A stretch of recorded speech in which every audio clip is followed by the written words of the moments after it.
Yeah.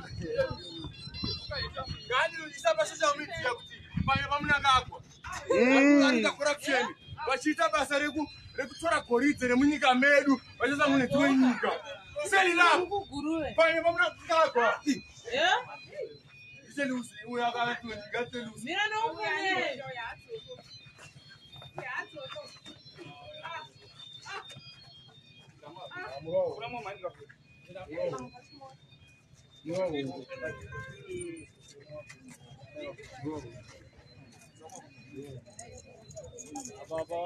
I'm a me boy.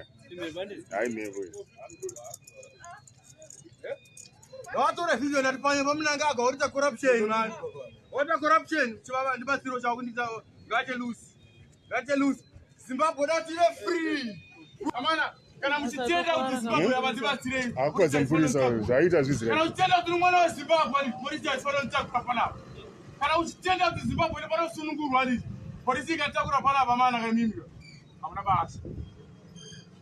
We put you on one. We're going to get a police and good evening. Yeah, at least. I'm going to get a chili taco rally. I was going to get a Sunungu. We're going to get a police. 2 years, better. I'm not quite in that. I'm not quite in that.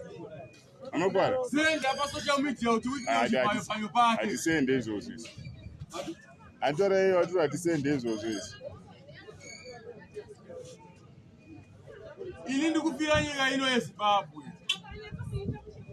Ndikufira nyika yeZimbabwe kuti mwana weZimbabwe asununguru we.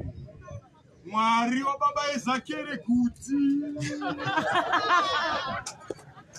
Mwari anorapa varwere mwarapa. Nyika yeZimbabwe yatambura Mwari izvezvo.